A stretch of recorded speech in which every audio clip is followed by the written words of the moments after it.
திருமுறையே சைவ நெறி கருவூலம் தென் தமிழின் தேன்பாகும்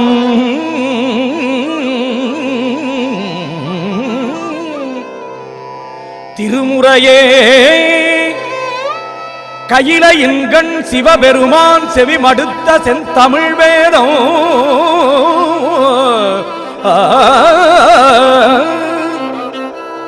திருமுறையே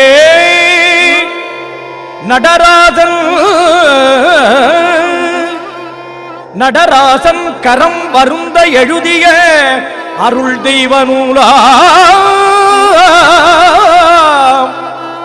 திருமுறையே சொக்கேசன்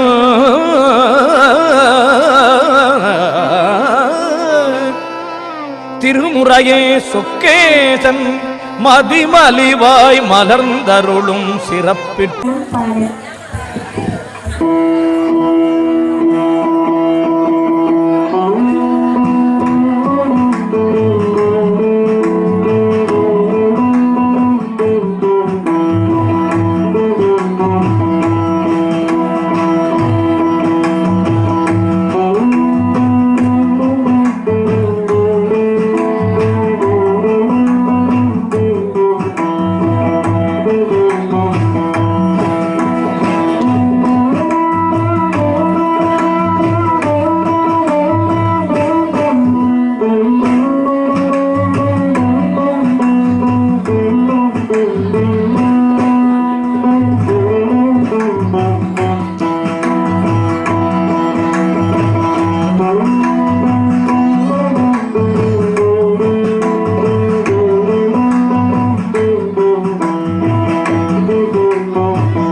பி சுகுமார் அவர்களுடைய குழுவினர்களுக்கு அரிய பெரிய வாய்ப்பினை வழங்கிய உயர்திரு அவருக்கு கலை வளர்ப்பு செம்மல்னே பட்டம் கொடுக்கலாம். அப்படி ஒரு கலைத்துறையை வளர்த்து கொண்டிருக்கக்கூடிய கபிலன் சார் அவர்களுக்கு எங்களுடைய ஸ்ரீ வீணா ஆர்ட்ஸ் அகாடமி இசை நிகழ்ச்சி சார்பாக கோடி நமஸ்காரங்களை சொல்லி, இதே போன்று வருடம் வருடம் எங்களுக்கு நல்ல வாய்ப்பினை வழங்குமாறு பணிவன்போடு கேட்டுக்கொள்கிறோம். அதோட ஒரு பெரிய விஷயம் சொல்லணும், ஐயா கபிலன் ஐயா அந்த மாதிரி ஒரு பெரிய விழா செய்கிறாங்கன்னா அதுக்கு ஒத்துழைப்பு பல பேர் இருக்கிறாங்க. அதுக்கு நம்ம ஊர் பொதுமக்கள் வீணை இசை நிகழ்ச்சியை பொறுமையாக அழகாக அமைதியாக உட்காந்து ரசித்தாங்க. அவங்களுக்கு இந்த நேரத்தில் நாங்கள் நன்றி சொல்லியே ஆகணும். ஒரு நிகழ்ச்சிக்கு நன்றி. ஒரு நிகழ்ச்சிக்கு முதுகெலும்பு இருக்குதுன்னா அதுக்கு பின்னாடி நரம்பு, சதை, ரத்தம், இந்த மாதிரி பல வடிவங்கள் இருக்குது. அந்த மாதிரி கபிலன் சார் கூட அவர் கூட இணைஞ்சு தோல் கொடுத்து நீங்கள் செய்யுங்க, நாங்கள் துணை இருக்கிறேன்னு சொல்லிட்டு இருக்கிற அனைவருக்குமே எங்கள் ஸ்ரீ வீணா ஆர்ட்ஸ் அகாடமி சார்பாக இது எழுதி வச்சுன்னு பேசலை, மனசார சொல்கிறேன், அவங்களுக்கு எல்லாம் வல்ல சிவபெருமான் எல்லா நலங்களும் வளங்களும் தருவாங்க அப்படின்னு நம்ம அவர்கிட்ட வேண்டிக்கிட்டு மீண்டும் மீண்டும் நன்றியினை கூறுகிறோம். நன்றி, வணக்கம். திருச்சிற்றம்பலம். தென்னாருடைய சிவனே போற்றி, எந்நாட்டவர்க்கும் இறைவா போற்றி, காவாய் கனக திரளே போற்றி, கைலை மலையானே போற்றி போற்றி. இப்பதான் ஆரம்பிச்ச மாதிரி இருக்கு. இப்படி 9 நாள் இவ்வளோ சீக்கிரம் ஓடி போட எதிர்பார்க்கவே இல்லை. நாளையோட இறுதி நாள். இன்று வீணை கிச்சடி ஐயாட்ட கேட்டேன். ஐயா மறுபேரும் சொல்லாமல் கண்டிப்பாக நான் செய்தி கொடுக்குறேன் சொல்லியிருந்தேன். ஐயா வச்சுக்கிட்டு இங்கே நான் என்ன பாலாயணம் பண்ணும்போது ஒரு 108 வீணையை வச்சுக்கிட்டு வாசித்து, நம்ம பிரியமான வீணை பிரியர் ஒருத்தர் இருக்கார், உள்ள ஒருத்தர் உட்காந்துட்டு இருக்கார். அவர் வீணை இசைனா ரொம்ப பிடிக்கும். உள்ள ஒருத்தர் உட்காந்துட்டு இருக்கார் இல்லையா, அவர் வீணை இசைனா அவ்வளோ பிடிக்கும். அவருக்கு வீணை இசை எப்படி கொடுக்கறது, அவர் பிரியமானதெல்லாம் கொடுக்கணும் இல்லையா. ஒருத்தருக்கு அவருடைய அன்பு பெறணும் என்ன பண்ணணும், அவர் பிரியமான பொருளை கொடுத்து அவங்க அன்பை பெறுவோம். இப்போ அவர்கிட்ட நான் அன்பு பெறணும் என்ன பண்ணணும், பிரியமானதை ஏதாவது கொடுக்கணும். என்ன கொடுக்கணும் பார்த்தேன், என்கிட்ட எதுவுமே இல்லை. அப்போ என்ன அவருக்கு பிரியம் பார்த்தோன்னா, அவர் வீணை இசை ரொம்ப பிரியம். அது வீணை இசை வீணையே நான் எனக்கு வாசிக்க தெரியாது, ரசிக்க மட்டும்தான் தெரியும்.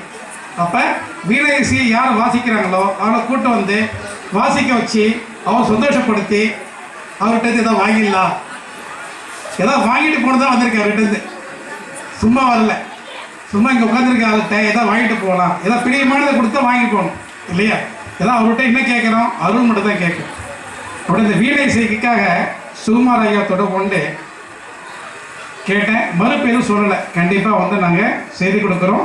அந்த தேதி நாங்கள் ஓய்வாக தான் இருக்கோம், கண்டிப்பாக நாங்கள் செய்து தரோம். ஐயா பல இடங்களில் பல பெரிய கோயிலில் பண்ணியிருக்காங்க. ஒரு சிதிலமடைஞ்ச ஒரு பழமையான கோயிலில் பண்ணுறது இதுவாக தான் முதலாக இருக்குன்னு நினைக்கிறேன். ஏன்னா ஃபுல்லாக சிதிலமடைஞ்சி கோயில் எதுவுமே இல்லாமல் சாமி மட்டும் இருக்கிற கோயிலில் ஒரு வீணை இசை வாசிக்கிறது இதுதான் முதல் முறையாக இருக்குன்னு நினைக்கிறேன். அவருக்கு நான் எப்படி நன்றி சொல்கிறேன்னு தெரியல.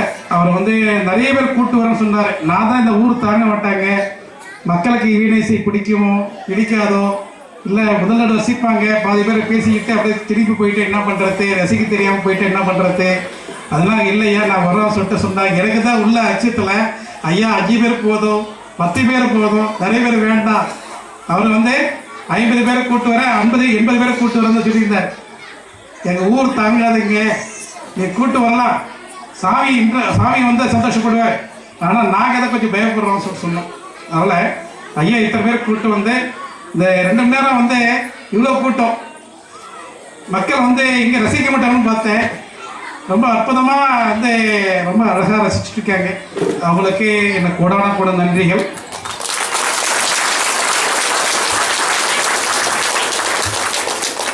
நம்ம சுகுமார் ஐயாவுக்கு இந்த சமயத்தில் நான் இங்கே நம்மளுக்கு இந்த மேடை சிறப்பு செய்திருக்காங்க, நிறைய பேர் வந்திருக்காங்க. நம்முடைய திருப்பூர் ஆதீனம் இங்கே நம்மளுக்கு ஊருக்கு நம்ம மக்களுக்கு ஆசீர்வாதம் பண்ணுறதுக்காகவும் நாளைக்கு கல்வி தீக்கை கொடுக்கறதுக்காக, அதாவது நாளைக்கு விஜயதசமி அன்னைக்கு வந்து எல்லாரும் புதிய தொழில் தொடங்குவாங்க. நாளைக்கு விஜயதசமி அன்னைக்கு புதுசாக தொழில் தொடங்குவாங்க, புதுசாக நிறைய இதெல்லாம் செய்வாங்க. படிப்பு சொல்லித்தரதும் நாளைக்கு தான் விஜயதசமி சொல்லி தருவாங்க. இந்த குழந்தைகளுக்காக வித்யா தீக்கை, அதாவது குழந்தைகள் நல்ல அறிவும் செறிவும் நிறைந்த ஞான குழந்தைகளாக மாறுவதற்காக சுவாமிகிட்ட கேட்டேன். சுவாமி கண்டிப்பாக நான் வரேன்னு சொல்லிட்டார். நாளைக்கு தான் அவருக்கு வரேன்னு சொல்லியிருந்தாரு. வீணை இசை கேட்ட உடனே நான் வீணை இசை கேட்கறது நானும் வந்துடுறேன்னு சொல்லிட்டு சுவாமி இன்னைக்கே வந்துட்டேன். வந்துட்டு முதல் நாளாக உட்காந்துட்டு வீணை இசை நான் ரசிக்கணும், எப்படி அந்த ரசிகர் சொல்லாங்களே இந்த பாட்டு போடுவாங்க அந்த பாட்டு போடுவாங்கன்னு சொல்லிட்டு அவர் சாமி ரொம்ப ஆர்வமாக முதல் வரிசையில் உட்காந்துக்கிட்டு வீணை இசையை ரொம்ப ரசித்து ரொம்ப அவருடைய மனமுருகி இருக்கார்.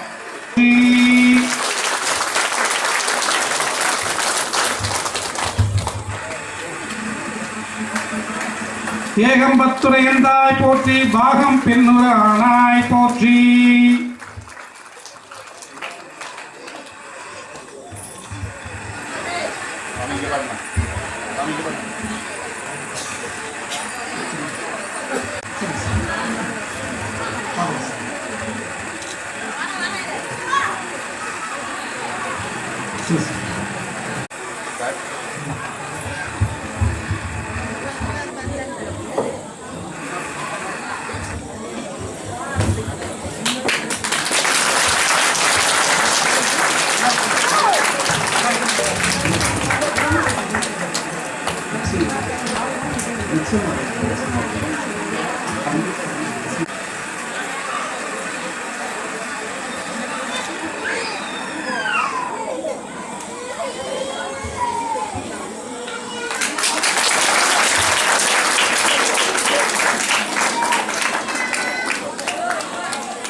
செல்வன் உபேந்திரன்,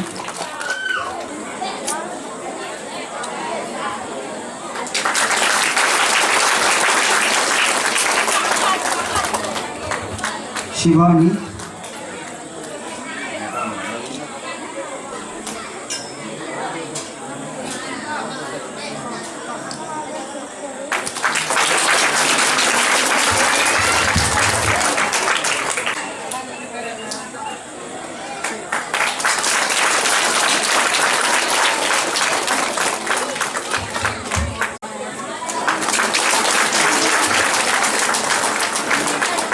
அப்படியே ஷீல்டு வாங்கிட்டு கொஞ்சம் பாருங்கம்மா. ஜெயபிரதா,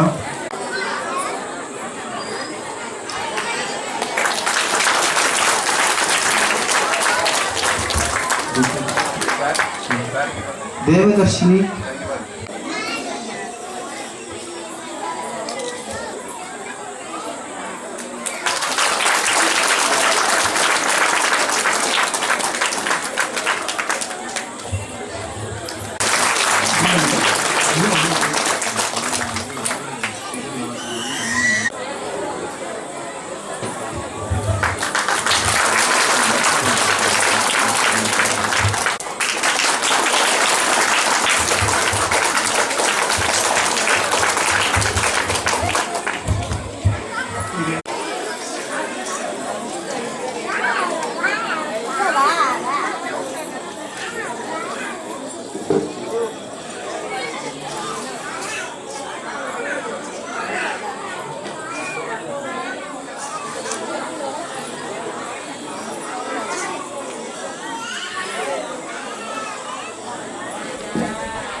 மெய்கண்டார் வழி பேரூர் ஆதீனம் ஆதி குரு முதல்வர் சாந்தலிங்க பெருமானுடைய தன்னருளும் திருக்கைலாய மரபும் மெய்கண்டார் வழி திரு போரூர் ஆதீனம் சிதம்பர சுவாமிகளுடைய தன்னருளும் திருக்கைலாய மரபு மெய்கண்டார் வழி பேரூர் ஆதீனம் தெய்வ பெருந்திரு சன்னிதானங்கள் வாழ்ந்து கொண்டிருக்கின்ற குருமகா சன்னிதானங்களினுடைய இன்னரிலும் நான் வழிபடக்கூடிய கடவுளாகி அம்பலவான பெருமான் அண்ணாமலை அண்ணல் திருப்போரூர் கந்தசுவாமி பெருமானுடைய இறையர்களும் நால்வர் பெருமக்கள் சந்தானக்குரு அவர்கள் 63 திருமுறை ஆசிரியர்கள் வாழையடி வாழையாக வாழ்ந்து கொண்டிருக்கின்ற அத்துணை குருமார்களுடைய குருவரனும் இறையர்களும் ஒருங்கே கிடைக்க வேண்டும் என்று நினைக்க முக்தி தரும் திருத்தலமாகவும் ஐம்பூத தலங்களில் அக்னித்தலமாகவும் பாடல்பெற்ற திருத்தலமாக விளங்கக்கூடிய அண்ணாமலை அண்ணல் உண்ணாமலை அன்னையுடன் அருளாட்சி புரிகின்ற திருவண்ணாமலையில் இருந்து இந்த அடியேன் இந்த கடலூர் மாவட்டத்திலே அமைந்துள்ள இந்த குவத்தூர் கிராமத்தில் எழுந்து அருள்வாழ்த்துக் கொண்டிருக்கின்ற அருள்மிகு விஸ்வநாத திருக்கோயிலில் நடைபெற்றுக் கொண்டிருக்கின்ற 9 இரவுகள் என்று போற்றப்படுகின்ற 9 இரவுகள் என்று போற்றப்படுகின்ற நவராத்திரி பெருவிழாவினுடைய விழாவிற்கு சொல்லின் செல்வராகவும் திருப்பணி செம்மலாகவும் விளங்கக்கூடிய கபிலனையா அவர்கள் அழைத்ததுமே நான் ஒப்புதல் கொடுத்துட்டேன். நிறைய பணிகள் இருந்தாலும் இந்த நவராத்திரி விழா என்பது பெண்களுக்கே உரியது. மலைமகள், கலைமகள், திருமகள் என்று போற்றப்படுகின்ற முப்பெரும் சக்திகளுக்கு உருவானது இந்த விழாவானது. பெண்களை நீங்களே எடுத்து செய்யணும். அடுத்த ஆண்டுகளில் இருந்து இன்றைய இந்த நல்ல நாளிலே நேரம் கடந்து கொண்டிருக்கின்றது.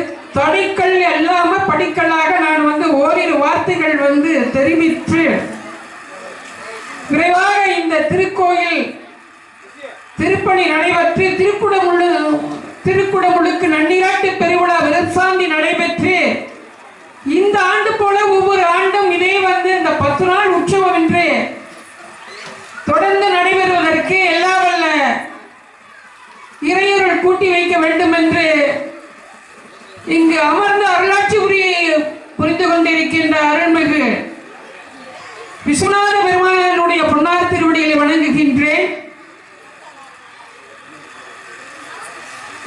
இன்றைய நல்ல நாளிலே இங்கு வருகை தந்துள்ள அத்தனை அடியார் பெருமக்களும் உங்களுடைய உடல் நலமும் மனநலமும் பெற்று வாழ்வாங்கு வாழ நீண்ட ஆயுள், நெடிய வாழ்க்கை, நிறை செல்வம், கீர்த்தி, தன்னம்பிக்கை, வெற்றி, புகழ் என்று அத்துணை வேர்களும் கிடைக்க வேண்டும் என்று உங்கள் உள்ளம் செழிக்க, இல்லம் செழிக்க, வாழ்க்கையிலே ஏற்றமிகு இனிய வாழ்வு பெறுவதற்காக இன்றைய நல்ல நாளிலே நம்மளுடைய அகந்தை என்று போற்றப்படுகின்ற எல்லா விதமான தீமைகளையும் அளிக்கக்கூடிய நாளை வருகின்றது. ஆக நம்மிடம் இருக்கக்கூடிய அத்தனை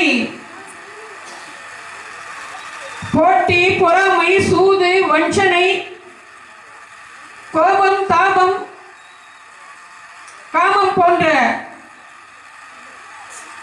கெட்ட குணங்களை அளிக்கக்கூடிய ஒரு நன்னாத நாளை ஆக அன்றைய நாளை நன்னாளிலே சபதம் ஏற்றி விரைவாக இந்த திருக்கோயிலுடைய திருப்பணி நடைபெறுவதற்கும் உங்களுடைய அந்த வேண்டுதல் விண்ணப்பத்தை நாளை காலையில வைத்துக் கொள்ளலாம். நாளை காலையில அத்துணை குழந்தைகளை வாங்க கல்வி தீக்கை என்பது இது மீண்டும் உங்கள் அனைவருக்கும் இறையருளும் குருவருளும் கூட்டி வைக்க வேண்டும் என்று பொன்னார் திருவடிகளை வணங்கி போற்றியோ நம சிவாய சிவாய நமோ. தென்னாடுடைய சிவனை போற்றி, நாற்றவருக்கும் இறைவாக போற்றி, காவாய் கனக திகழை போற்றி, கைலை மலையானை போற்றி போற்றி, அண்ணாமலையன் அண்ணா போற்றி, கண்ணார் அமத கடலை போற்றி, காவாய் கனக திகழை போற்றி, கைலை மலையானை போற்றி. சிவனே போற்றி, எல்லா தவக்கும் விரைவா போற்றி.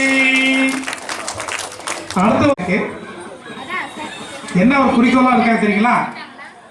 அவங்க ஊர் சிவன் கோயில் கட்டி முடிச்சு கும்பாபிஷேகம் பண்ணிட்ட பிறகுதான் கல்யாணம் பண்ணிக்கணும்னு சொல்லிட்டு உறுதியா இருக்காங்க. அவங்க போடுறாங்க, சீக்கிரம் குடமுழுக்கு கிடைக்கணும்.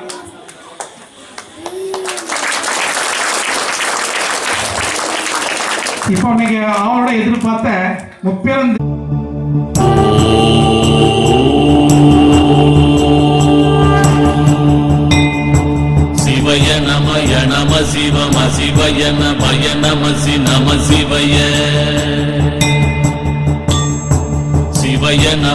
நம சிவ மசிவய